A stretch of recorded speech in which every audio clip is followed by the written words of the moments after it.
अस्सलामुअलैकुम। अच्छा, आज का जो टॉपिक है वो veins of upper limb. Veins of upper limb को कैसे करना है वो भी यहाँ से देखें आप। अच्छा, सबसे पहले तो आपको ये पता होना चाहिए कि अपर लिम के वेन्स जो हैं या तो ये सुपरफिशियल हैं, ठीक है, सुपरफिशियल वेन, या फिर ये होंगे डीप वेन्स। ठीक हो गया। अब इनकी शुरुआत में किस तरह से शुरू होते हैं, कौन सी कहाँ है, ठीक है। सबसे पहले आपको पता होना चाहिए कि अपर लिम्ब को पढ़ने के लिए, अपर लिम्ब के जो वेन्स हैं उनको पढ़ने के लिए आपको पता होना चाहिए कि डॉर्सल वेनस आर्च, ठीक है, डॉर्सल वेनस आर्च। देखें, एक होता है ये इसको क्या बोलते हैं, एक होता है डॉर्सल, एक होता है वेंट्रल, ठीक है, इंटीरियर या पोस्टीरियर, लेकिन इसको हम वेंट्रल करते हैं तो ये डॉर्सल होगा, ठीक है। अब ये हाथ देखें, ठीक है। अब यहाँ पर जो इस तरह जो है ना, यहाँ पे ये मैं ड्रा नहीं कर रहा लेकिन आपको समझा रहा हूँ कि यहाँ पर है, क्या है, ये है डॉर्सल वेनस आर्च, ठीक है, ये है यहाँ पे, ठीक है, इस शेप में, ठीक है, डॉर्सल वेनस आर्च है। फिर यहाँ से इससे आगे आगे जो नर्व्स निकलती हैं, ठीक है, वेन्स निकलती हैं, उसकी बात करेंगे हम लोग। डॉर्सल वेनस आर्च में बनाऊंगा, ठीक है। सबसे पहले डॉर्सल वेनस आर्च, तो ये जो मैं बना रहा हूँ ये क्या है, डॉर्सल वेनस आर्च,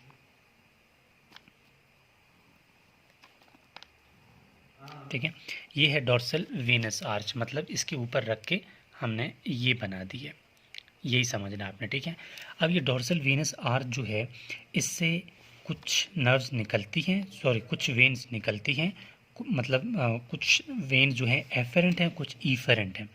एफरेंट मतलब आती हैं, ईफरेंट मतलब जाती हैं, ठीक है। एफरेंट मतलब कुछ चीज़ें इसके अंदर आती हैं, ईफरेंट कुछ चीज़ें से निकल जाती हैं। अब लाजमी बात है, इससे जो चीज़ निकलेंगी उससे पहले क्या होगा, उससे पहले आपको फिंगर्स के बारे में पता होना चाहिए, ठीक है। इसको क्या बोलते हैं, लिटिल फिंगर, इसको रिंग फिंगर, ये middle finger, index finger and thumb, ठीक है। Little finger, ring finger, middle finger, index finger and thumb. अब इनके लिए हर एक के लिए ना मुख्तलिफ यहाँ से वेन्स निकलेंगे। अब सबसे पहले आपको ये भी पता होना चाहिए कि ये जो मैं बना रहा हूँ ये राइट हैंड के लिए है, ठीक है, ये काम हम राइट हैंड के लिए कर रहे हैं। इसी तरह हम पहले लिटिल फिंगर के लिए नर्व वेन जो है निकालेंगे, फिर रिंग फिंगर के लिए, फिर मिडिल के लिए, फिर थंब इंडेक्स के लिए, फिर थंब के लिए। अब कैसे होगा वो देखो। सबसे पहले मैंने एक जो है वेन यहाँ से निकाल दी, ठीक है, फिर एक वेन इस तरह निकलेगी, इस शेप में, ठीक है, फिर एक निकलेगी इस शेप में, ठीक है, फिर एक निकलेगी इस शेप में, फिर एक इस तरह निकलेगी, फिर दो वेन जो सॉरी वेन कह रहा हूँ, दो वेन इस तरह निकलेंगे, ठीक है, इस शेप में निकलेंगे। इनको क्या बोलते हैं, ये जो निकले हैं ना, ये वेन्स जो निकले हैं इनको बोलते हैं मेटाटार्सल वेन्स। लाजमी बात है ना, अब यहाँ से अगर मैं इसको कवर करूँ तो ये क्या है, मेटाटार्सल ही है ना, यहाँ से जो निकल रहा है, ठीक है, यही तो आर्च है। कौन सा आर्च है, डॉर्सल वेनस आर्च, ये तो डॉर्सल वेनस आर्च, यहीं से निकलेंगे ना सब कुछ, ठीक है। तो उनको क्या बोलते हैं, मेटाटार्सल, तो इनका नाम होगा मेटाटार्सल वेन्स, मेटाटार्सल वेन्स। अब ये मेटाटार्सल वेन्स जो निकले हैं ना, ये कैसे हैं, ठीक है, इनको अभी देखना है। सबसे पहली ये एक और ये दोनों जो है ना, ये लिटिल फिंगर के लिए हैं, एल मतलब little, F finger, little finger को सप्लाई करेंगे, ठीक है। और ये दोनों सप्लाई करेंगे रिंग फिंगर को, ठीक है, रिंग फिंगर को। ये और ये दोनों सप्लाई करेंगे किसको, मिडल फिंगर को, ठीक है, मिडल फिंगर को। ये और ये किसको सप्लाई करेंगे, लाजमी बात है मिडिल फिंगर के बाद इंडेक्स फिंगर आता है, ठीक है, तो ये इंडेक्स फिंगर को, ठीक है, सप्लाई करेंगे। और जो ये दोनों बचते हैं, ठीक है, ये किसके लिए, ये थंब के लिए, ठीक है, ये किसको सप्लाई करेंगे, थंब के लिए। नंबर ये दोनों किसको, लिटिल फिंगर, ये दोनों रिंग फिंगर, ये दोनों ये और ये मिडिल फिंगर, ये और ये इंडेक्स फिंगर, ये दोनों थंब फिंगर के लिए। इसी तरह, ठीक है, देखो ये कंडीशन आती है, लिटिल फिंगर, फिर इसकी बात आ जाती है, ठीक है, फिर ये मतलब हम राइट हैंड की बात कर रहे हैं। अच्छा, ये हो गया। ये किसकी बात हो गई? ये हो गई उसकी एफेरेंट की के कौन कौन से इसके अंदर आ रहे हैं, ठीक है, इसके एफेरेंट की बात हो गई। अब इसके इफेरेंट की बात आती है, ठीक है। अगर मैं हाथ को यहाँ पर रखता हूँ, ठीक है, इसको हम एनाटोमिकल पोजीशन देख लें तो इसको मैं कहूँगा मीडियल साइड है ये, और मैं इस साइड को कहूँगा ये लेटरल साइड है। अब क्यों, ये देखना है आपने। ये देखो, ये इस तरह है ना, मीडियल साइड पे ये आ रहा है, आपको पता है जब आप खड़े होंगे एनाटोमिकल पोजीशन में हाथ इस तरह करके, तो ये मीडियल साइड पे आ जाएगा, ये लेटरल आ जाएगा। अब क्या करना है, ठीक है, अब ये जो आपको वेन नज़र आ रही है ना, ये वेन, ठीक है, इस वेन का नाम है बिसेलिक वेन या बिसेलिक वेन, ठीक है, बिसेलिक वेन। और ये वेन जो है इसका नाम होगा सिफेलिक वेन,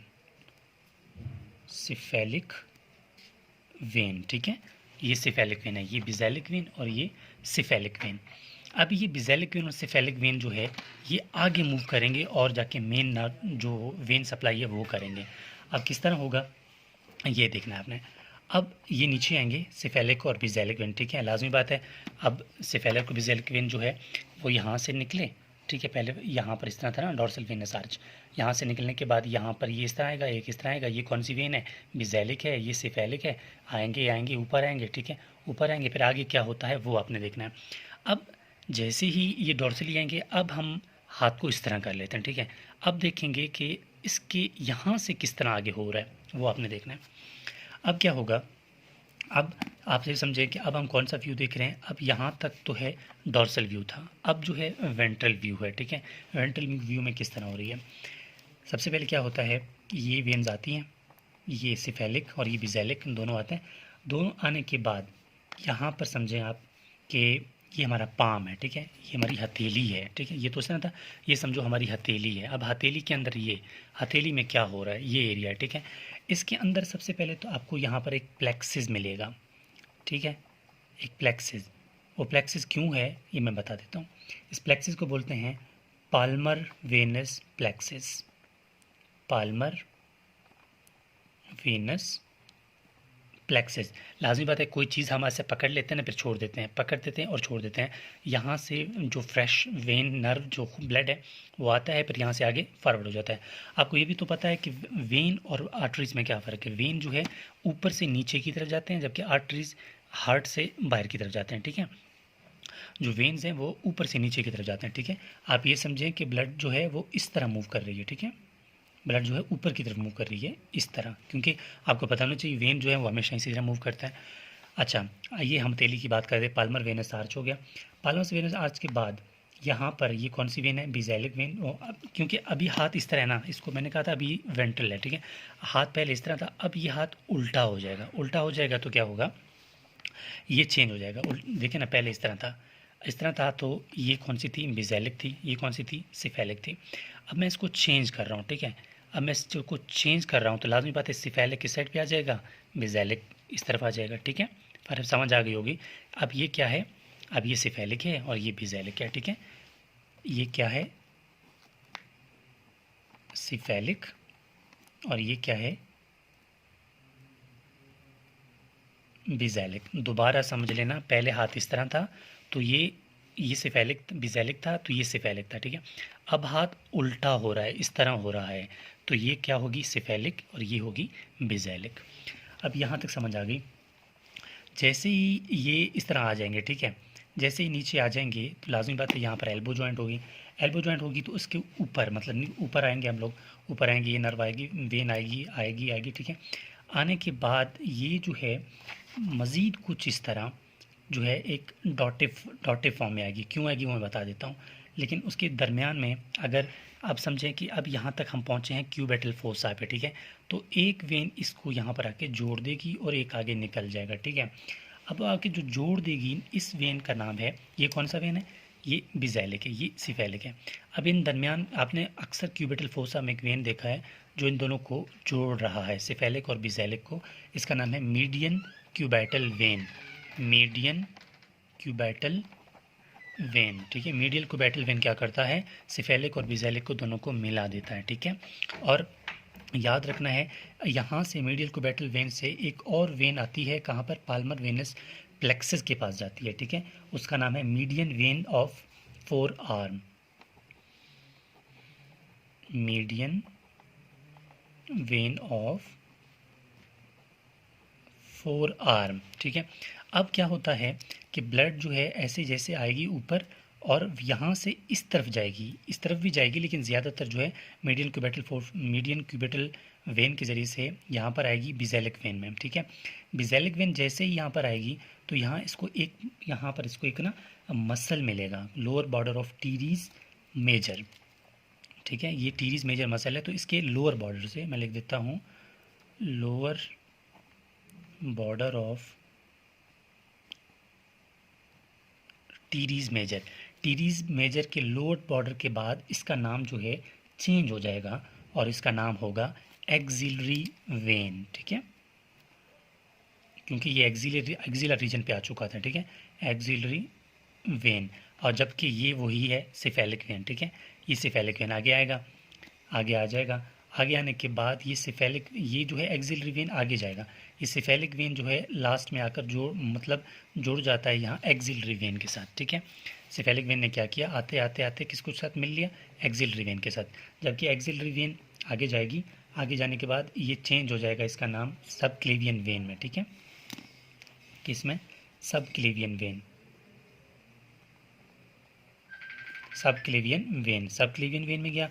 अब सब क्लेवियन वेन से ये कन्वर्ट हो जाएगा, ठीक है, सब क्लेवियन वेन से ये जाएगा ब्रेक्यूसेफेलिक वेन में, ठीक है। ब्रेक्यूसेफेलिक के बाद ये डायरेक्ट हार्ट में जाएगा, ठीक है। तो यहाँ पर क्या होगा, सब क्लेवियन के बाद ब्रेक्यूसेफेलिक और उसके बाद हार्ट में जाएगा, ठीक है। कुछ भी नहीं था, बस बहुत आसान था। सबसे पहले ये है overall veins of upper limb. क्या हुआ था, सबसे पहले तो हमने यही, आपको इस चीज़ में कंफ्यूज नहीं होना कि सेफेलिक कौन सा है, बिजेलिक कौन सा है, ठीक है। देखो ना, सबसे पहले हाथ इस तरह था, तो हमने क्या पढ़ा था, डॉर्सल वेनस आर्च को समझने के बाद हमने बताया था कि अगर हम हाथ को चेंज करते हैं वेंट्रल पोजीशन में, तब ये चेंज हो जाता है, सेफेलिक बिजेलिक बन जाता है, बिजेलिक सेफेलिक बन जाता है। फिर उसके बाद, ठीक है, मिडिल क्यूबिटल वेन, मतलब ये आगे जाता है क्यूबिटल फोसा एरिया, ठीक है। ये एरिया जो है क्यूबिटल फोसा है। इस क्यूबिटल फोसा में क्या होता है, मिडिल क्यूबिटल वेन की वजह से ये दोनों जुड़ जाते हैं और इसका नाम आगे चेंज होता है एक्सिलरी वेन में, और ये सिफेलिक वेन आगे जुड़ जाता है किसके साथ, एक्सिलरी वेन के साथ, और लास्ट में ये हार्ट तक जाते हैं, ठीक है। तो याद रखना है कि वेन असल में क्या होता है, ऊपर से नीचे की तरफ ब्लड फ्लो होता है, ठीक है। तो ये कंप्लीट हो जाता है होल डिस्क्रिप्शन कि वेन ऑफ अपर लिम्ब क्या होते हैं और इसकी कैसे कैसे इसको समझना है। तो बहुत आसान है, इसको एक दफ़ा प्रैक्टिस कर लें, समझ आ जाएगी। Thank you.